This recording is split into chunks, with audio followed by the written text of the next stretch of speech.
Taiwan mencatat penambahan 40 kasus impor dan 5 kasus lokal pada 15 Februari. 2 dari kasus lokal merupakan PMASG yang berubah menjadi positif. Di samping itu, juga terdapat 1 kasus kematian, yaitu seorang wanita Taiwan berusia 80 tahun dan memiliki gejala penyakit kronis. Menanggapi semakin banyak negara yang menerapkan pelonggaran perbatasan, CCC juga mengumumkan akan membuka pintu negara secara bertahap pada tanggal 14. Pendatang pertama yang dibuka adalah pebisnis yang dijadwalkan pada akhir Maret. 不再只限于就是说有居留证的哈。放宽商务人士进来，检疫的方式跟国人相同。 CCC mengatur waktu masuknya pebisnis ke Taiwan dan mengurangi waktu karantina menjadi sama seperti warga Taiwan, yaitu selama 10 hari. Tidak ada persyaratan harus selesai vaksinasi dan juga tidak membatasi kedatangan dari negara berisiko tinggi. Untuk saat ini, CCC masih belum mencabut larangan masuk perbatasan bagi pelancong dalam waktu dekat, tetapi CCC juga telah mengadakan diskusi dengan industri pariwisata untuk melakukan persiapan pemulihan pariwisata di kemudian hari. 这么多的一个从业人员跟这么多家有旅行社，最好的情况当然就是我们希望能够就是广开国门。 Menurut statistik Biro Pariwisata, sejak merebaknya epidemi pada awal 2020 hingga kini, terdapat 168 perusahaan pariwisata yang mengajukan tutup usaha dan masih ada sekitar 20.000 pekerja pariwisata yang cuti tak berbayar. Pemerintah Kota Taipei mengumumkan pelonggaran prokes pada 15 Februari setelah menilai pandemi belum menyebar ke komunitas. Untuk sekolah di semua tingkatan, bila 1 orang terdiagnosis, kelas tempat belajarnya dihentikan 14 hari. Jika lebih 2 orang terdiagnosis dari kelas yang berbeda, sekolah berhenti 14 hari dan diganti pengajaran daring.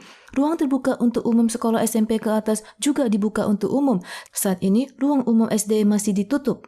Ruang umum yang disediakan pemerintah Kota Taipei juga dibuka bersyarat untuk makan bersama lansia yang telah menerima 2 dosis vaksin. Lansia yang tidak divaksin hanya boleh bawa pergi. Staf yang melayani harus selesai vaksin 2 dosis dan berada pada selang waktu 14 hingga 84 hari setelah vaksin kedua. Kemudian harus mengambil vaksin booster setelah 84 hari. Selain itu, bioskop dan bus bertingkat juga terbuka untuk mencicipi makanan di tempat. Tanggal 15 adalah hari Festival Lentera. Pada hari ini, masyarakat Taiwan akan mencicipi ronde. Melonjaknya harga bahan baku membuat pedagang merasa keberatan, terutama untuk isian wijen dan harga kotak kemasan yang tinggi. Banyak pedagang yang memilih untuk menyerap sendiri modal yang bertambah sehingga harga ronde tidak naik. Harga ronde tanpa isian berkisar antara 60 hingga 70 dolar Taiwan per kati dan harga ronde dengan isian 60 dolar Taiwan per kotak. Pandemi juga membuat festival kembang api Yanshui Hainan yang terkenal terpaksa memperkecil skala peringatan.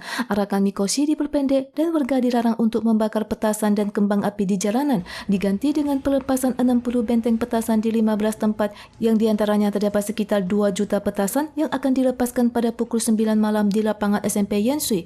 Jumlah pengunjung dibatasi maksimal 1.000 orang dan harus mematuhi prokes pandemi.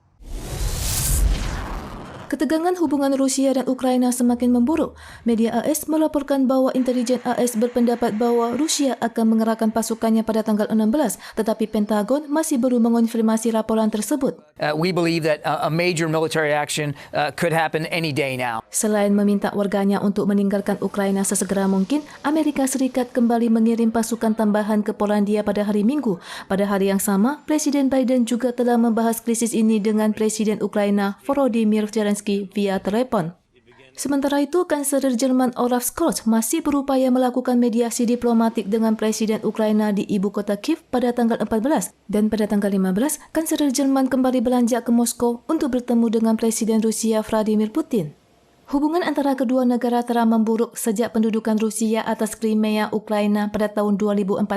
Ketegangan ini meningkat dalam beberapa tahun terakhir karena pertimbangan Ukraina untuk bergabung dengan NATO yang menyebabkan Rusia mengerahkan 100.000 tentara di perbatasan. BBC mengutip pernyataan Duta Besar Ukraina untuk Inggris yang mengatakan bahwa pihak berwenang Kiev sedang mempertimbangkan pembatalan kebijakan tersebut untuk menghindari perang. Tetapi pernyataan ini segera dibantah juru bicara kepresidenan Ukraina. Rusia juga membantah bahwa mereka tidak akan melakukan invasi ke Ukraina dalam waktu dekat dan menuduh negara-negara barat yang nanar menyebarkan kepanikan.